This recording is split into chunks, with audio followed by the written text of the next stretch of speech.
Observatorio Petrolero Sur, Felipe Gutiérrez Ríos, integrante de la organización, cuyo desafío principal es lograr que la producción y consumo de energía sea justa, democrática, saludable y sustentable. Hola, buenas tardes. Quiero arrancar este momento, esta conversación, con una denuncia. A mí no me dijeron que viniera a hablar del G20. A pesar de que nosotros participamos en ese espacio, me invitaron a hablar, a alimentar la criatura a través de la indignación que generan los conflictos socioambientales, el extractivismo y, en particular, los hidrocarburos. Entonces, a pesar de que nosotros vamos a estar, nosotras, un sector importante de organizaciones, ¿cierto?, que trabajan por la soberanía energética, por la soberanía alimentaria, por la autodeterminación de los pueblos, vamos a estar en la contracumbre el día 28, el día 29, y vamos a estar marchando el 30. Nuestra intención, el viernes nos juntamos con mis compañeros, con mi compañera al observatorio y decíamos, bueno, ¿qué podíamos traer a una instancia como esta, ¿no?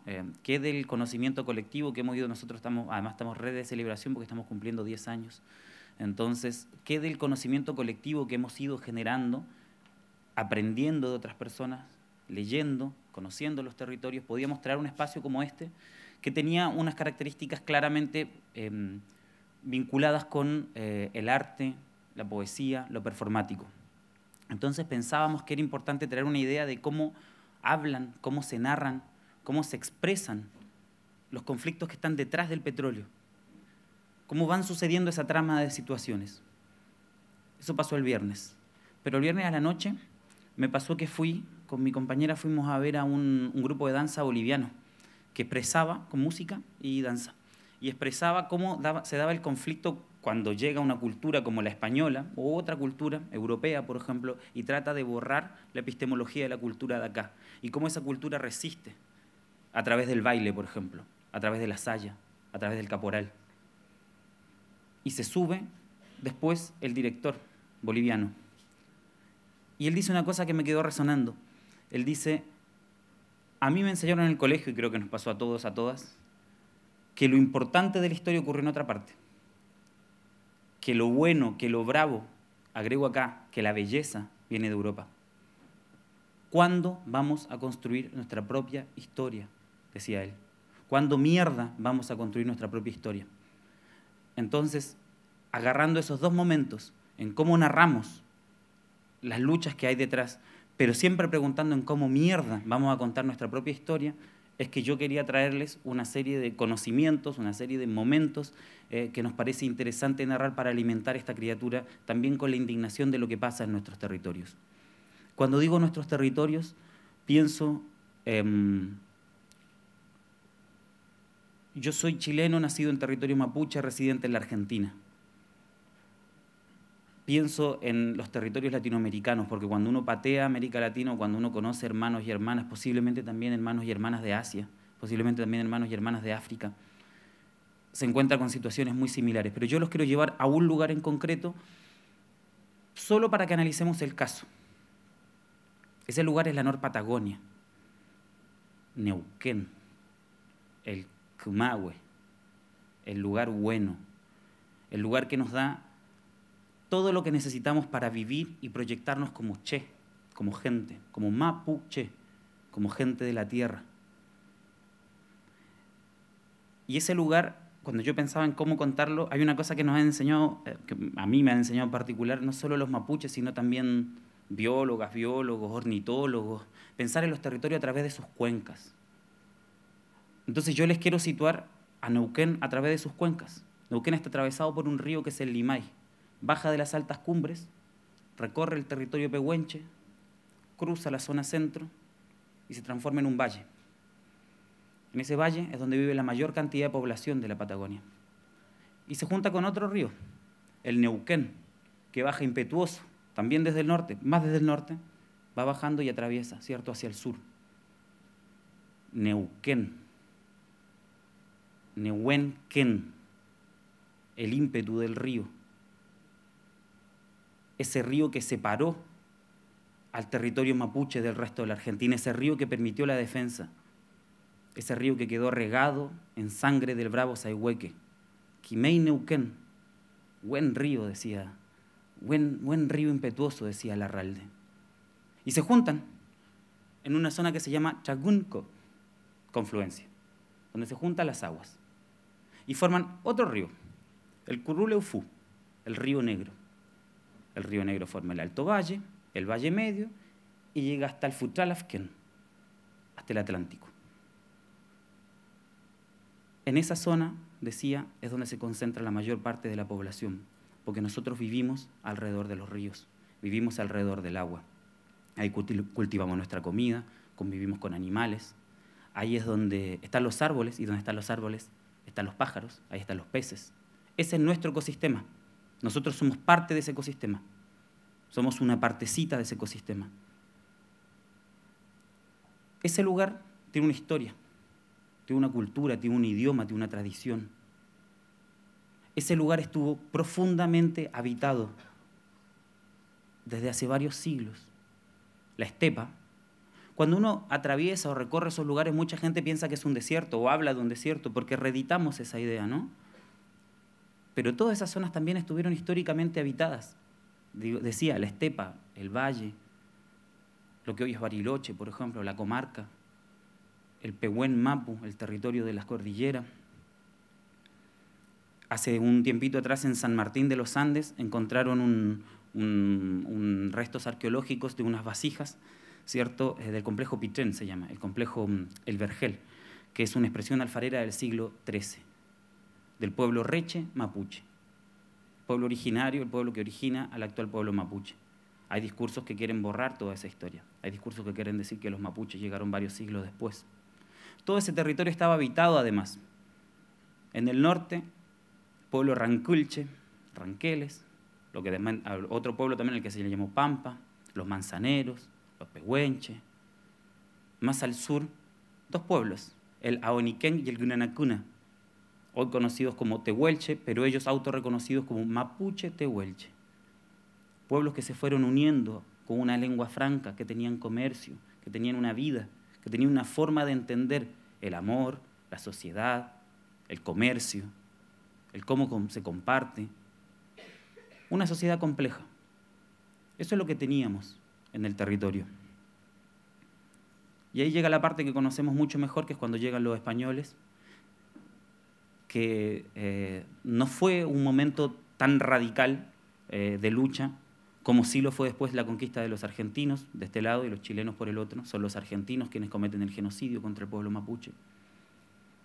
Y ese proceso, la conquista del desierto, fue un genocidio, sí fue un genocidio, fue un despojo territorial, pero también fue un epistemicidio. También fue cómo se trató de borrar otra cultura. Hay gente que habla de la cosmovisión mapuche, a mí no me gusta ese concepto, lo encuentro hippie. La epistemología mapuche, o mejor dicho, el mapuche quimén, el saber ancestral mapuche. Eso fue lo que se intentó borrar también. Esa es la historia, se intentó despojar de las palabras a las personas, se les intentó despojar de su forma de ser y hacer. Insisto, de entender cómo se hace cómo es el amor, cómo es una sociedad, cómo se cría a los hijos, cómo se educa. A los mapuches se les robó la palabra. Desde entonces, el ser mapuche quedó por fuera de los mapuches. Quedó ubicado en los otros.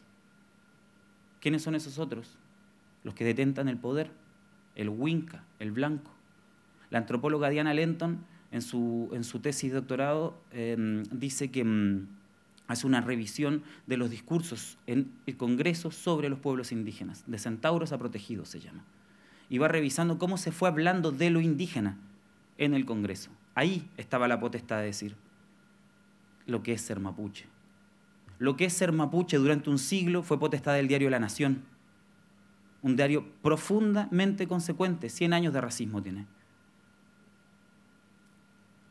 Lo que es lo mapuche quedó en la literatura,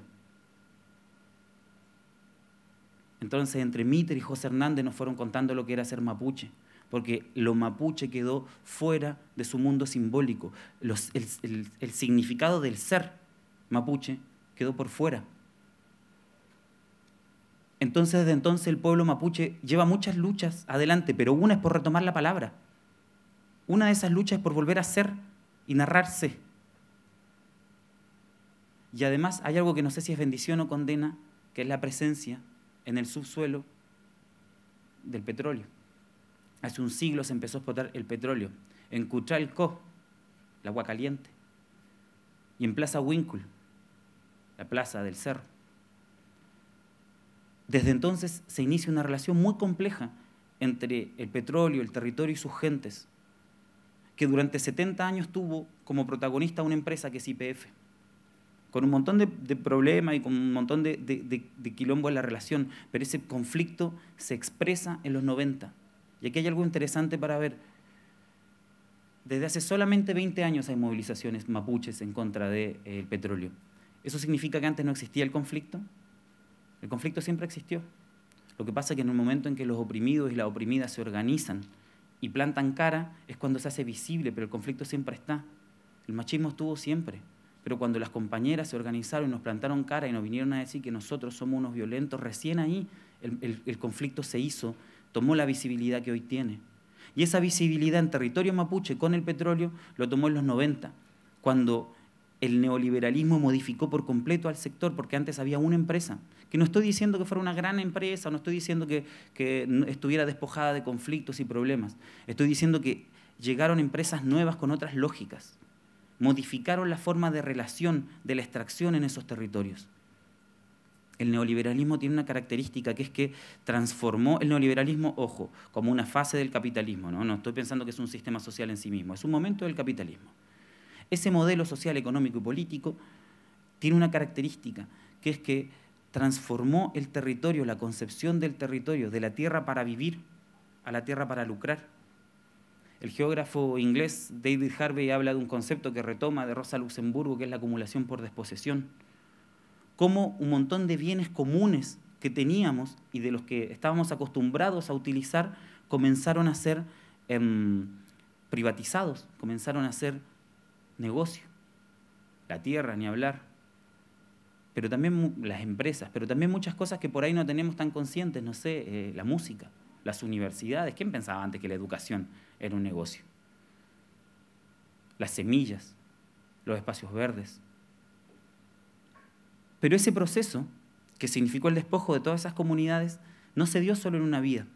No solo el neoliberalismo reconfiguró la noción de territorio, sino también que la gente que habitaba esos territorios también se reconfiguró su noción de lo que era esto. Entonces hubo un proceso acelerado de reentenderse como mapuche en un territorio en particular.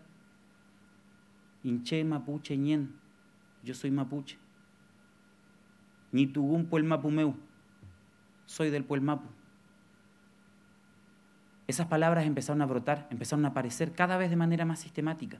Cada vez empezaron a sentirse más personas mapuche, más personas empezaron a reorganizar sus comunidades. ¿Cuál fue el discurso del poder? Estos quieren guita, estos se organizan para cobrarle a las petroleras. Curioso además que esas comunidades están ubicadas, la mayoría en la meseta patagónica, en Neuquén, en la zona centro y en la zona norte, están ubicadas ahí porque fueron corridas por el ejército desde la provincia de Buenos Aires hace 120 años. Se ubicaron en lugares que se llaman marginales y cuando la tecnología, cuando hubo nuevas tecnologías para avanzar con el petróleo hacia esas áreas, ahí los mapuches volvieron a ser los ladrones, ahí los mapuches volvieron a ser los que querían guita. Eso es lo que nos pasa hoy con el fracking. El fracking abrió una frontera tecnológica nueva, una nueva frontera extractiva.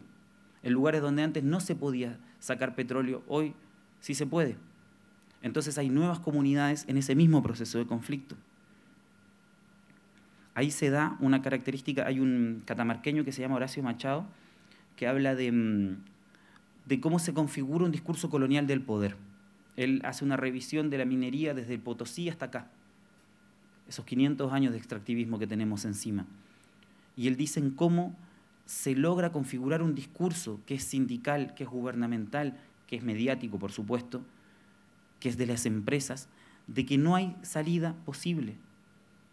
No hay una salida por fuera del fracking, no hay una salida por fuera de la soja, no hay una salida por fuera de la megaminería. Y Argentina tiene el triste privilegio de que es el segundo país del mundo en donde más se ha hecho fracking.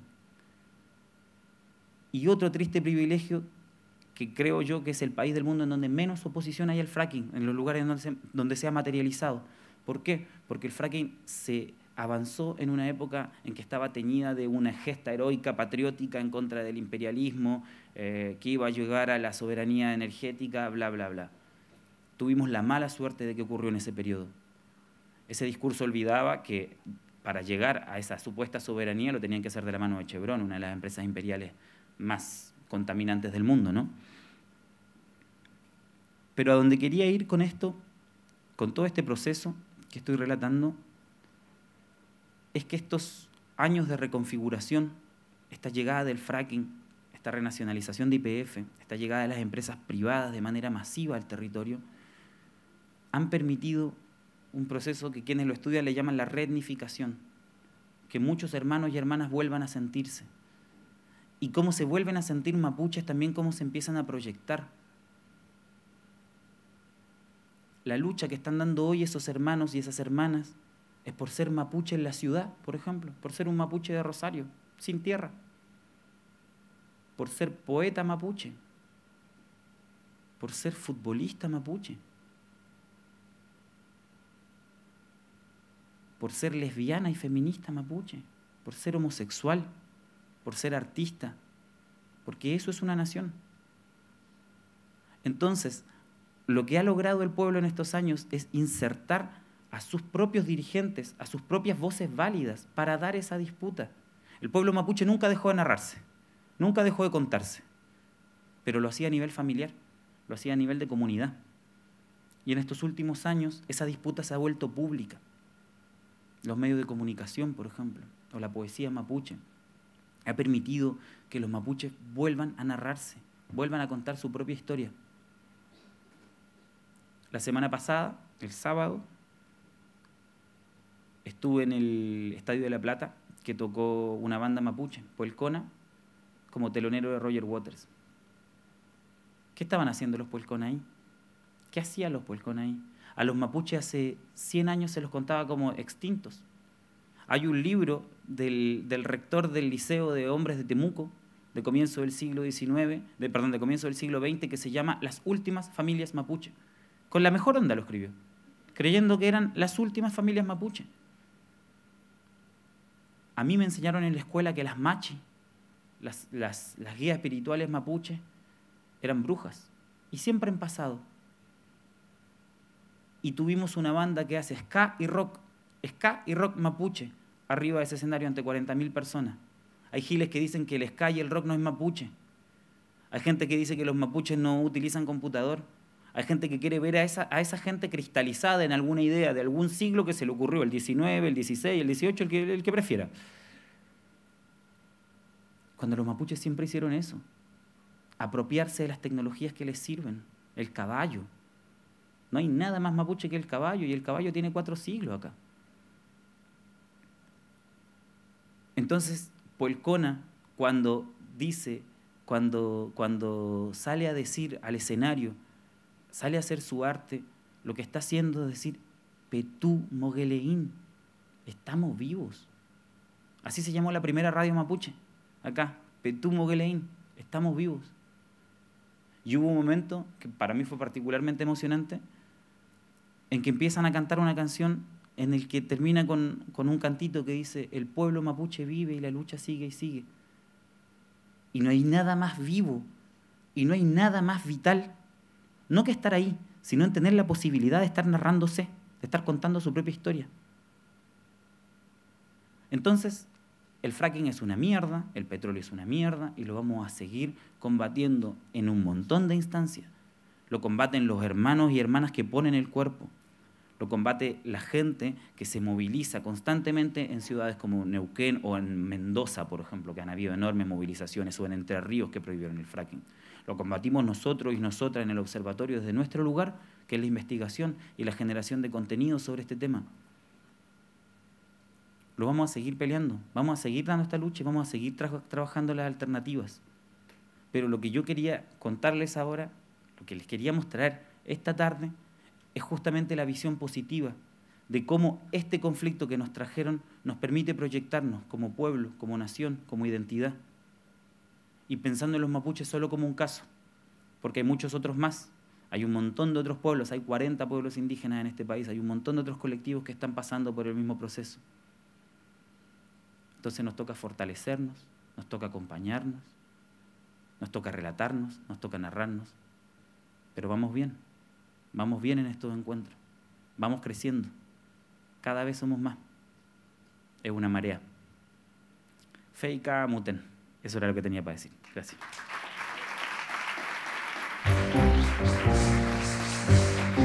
Foro